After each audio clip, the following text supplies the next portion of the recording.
மக்களே, welcome to journey tax. இன்னைக்கு back to back நம்ம சுவாமி அவர்கள் ரொம்ப நாளைக்கு அப்புறம் இன்ஸ்டால போஸ்ட் பண்ணியிருக்காங்க. ஐ எம் கேம் அப்படின்னு சொல்லிட்டு ஷார்ட் அண்ட் ஸ்வீட்டா ஒரு கேப்ஷன்.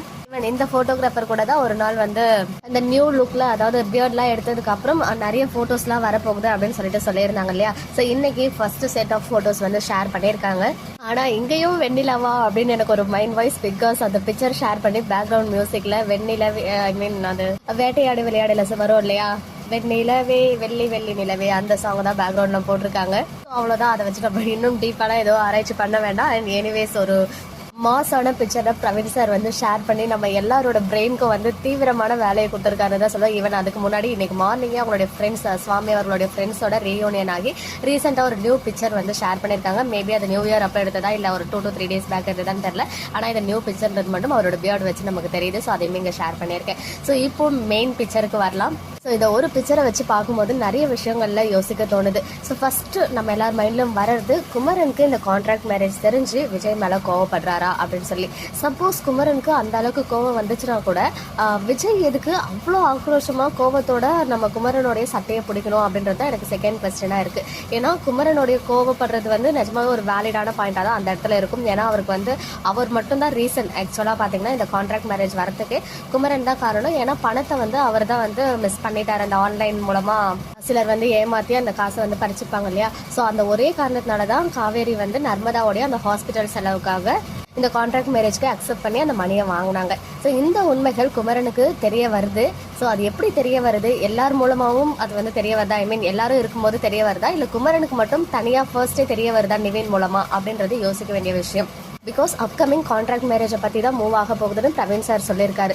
ஒன்று அந்த ஆனிவர்சரி டே வந்து வரணும், அன்னைக்கு எல்லாருக்கும் தெரிய வரணும். அதர்வைஸ் குமரனுக்கு மட்டும் தனியாக நிவின் மூலமாவோ இல்லை காவேரி வந்து கங்கா கிட்ட சொல்லி கங்கா வந்து குமரன் கிட்ட சொல்கிற மாதிரியும் இருக்கிறதுக்கு வாய்ப்புகள் இருக்குது. ஸோ அது தெரிய வந்து விஜய் மேலே கோவப்படலாம். பட் விஜய் வந்து கண்டிப்பாக சமாதானப்படுத்த தான் ட்ரை பண்ணுவார். இப்போ அந்த மாதிரி ஒரு சுச்சுவேஷனில் இல்லை. அண்ட் அந்த ஸ்டார்டிங்கில் இருந்த மனநிலை வேற, இப்போ இருக்க விஜயே வேற. அது வந்து அன்னைக்கு அந்த ஹாஸ்பிட்டல் சீனா போய் எல்லாத்தையுமே அவர் வந்து உருகி காவேரி மேலே எவ்வளோ லவ் இருக்குது அப்படின்ற விஷயத்த குமரன் கிட்ட சொல்லியிருக்காரு. ஸோ அதெல்லாம் தெரிஞ்சும் குமரன் ஏன் இந்த அளவுக்கு கோவப்பட போறாரு அப்படின்னு சொல்லிட்டு தெரியல.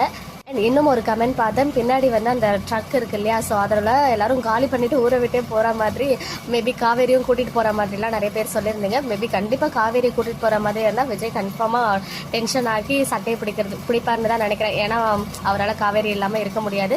இப்போ எல்லாமே ஒரு மாதிரி மிஸ் அண்டர்ஸ்டாண்டிங் ட்ராக்காக தான் போயிட்டுருக்கு. பட் எனிவேஸ் நம்மளால கணிக்கவே முடியல என்ன நடக்கும்னு சொல்லி. நிஜமா ரொம்ப இன்ட்ரெஸ்டிங்காக இருக்குது. அடுத்து என்ன நடக்க போகுது இந்த ட்ராக்ல, இந்த ஷெடியூல் நிஜமாவே ரொம்ப இன்ட்ரெஸ்டிங்காக மூவ் ஆகும்னு நினைக்கிறேன். ஏன்னா லாஸ்ட் டைம் ஃபுல்லாக ட்ராக் பண்ணி நம்ம எல்லாரோட மனசுமே அப்படி எப்படி சொல்றது மாதிரி பெயின்லேயே இருந்துட்டு இருக்கு. ஸோ இந்த முறை வெண்ணிலாவுக்கு இம்பார்ட்டன்ஸ் இல்லாமல் மற்ற ட்ராக், மெயின் ட்ராக்கு வந்திருக்காங்க. இந்த கான்ட்ராக்ட் மேரேஜ் ட்ராக். சித்தப்பா வராரு, ஸோ பசுபதி இருக்காரு, ராகினி மூலமா என்னெல்லாம் வெடிக்க போகுதுன்னு தெரியல. தூம் த பிளான் இஸ் ஆன் ஒரு பிக்சர் ஷேர் பண்ணி நம்மளை கன்ஃபியூஸ் பண்ணாங்க. பட் அந்த அளவுக்கு அது வந்து ஒர்த்தா கிடையாது. பட் கண்டிப்பாக இந்த சகல பாய்ஸோட இந்த பிக்சர் வந்து நம்ம பெருசாக ஒரு எபிசோட் எதிர்பார்க்கலாம். கன்ஃபார்மாக இது ஒரு ஃபயரான சீக்வன்ஸ் வந்து இப்போ எடுத்துட்டு இருக்காங்கன்னு தான் நினைக்கிறேன்.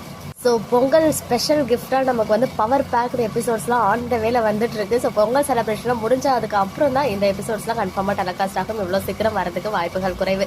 ஆனால் இந்த ஷெடியூலில் 3 நாளைக்கு முன்னாடி எடுத்ததே எபிசோடில் டெலிகாஸ்ட் ஆகிடுச்சு, அது வேற விஷயம். பட் அதுக்கு அடுத்து நிறைய சீன்ஸ்லாம் வந்து ஷூட் பண்ணியிருக்காங்க இல்லையா, அதெல்லாம் டெலிகாஸ்ட் ஆகி அதுக்கப்புறம் பொங்கல் முடிஞ்சதுக்கப்புறம் இந்த எபிசோட்ஸ் வரும். நானும் கூலாக வந்து உங்களுக்கு அப்டேட் கொடுப்பேன். அடுத்த வாரம் 3 நாள் எபிசோட் இருக்குது. அதில் எந்த மாதிரி சீன்ஸ் இருக்கும்னு நம்மளால கணிக்கவே முடியல. இப்போலாம் மகாநதி வந்து பார்த்தீங்கன்னா இந்த ஷெடியூல் ஆரம்பிச்சதுலேருந்தே என்னால் எதையுமே ப்ரெடிக்ட் பண்ண முடியல என்னவா இருக்கும் அப்படின்னு சொல்லி. பட் கன்ஃபார்மாக வந்து back to back high voltage எபிசோட்ஸ்லாம் வெயிட்டிங்கில் இருக்குது. ஸோ எல்லாரும் மிஸ் பண்ணாமல் பாருங்கள்.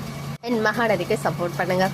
ஓகே மக்களே, நெக்ஸ்ட் வீடியோவில் மீட் பண்ணுற எக்ஸ்க்ளூசிவ் அப்டேட்ஸ்க்கு வரைக்கும் நம்ம யூடியூப் சேனலை சப்ஸ்கிரைப் பண்ணிக்கோங்க.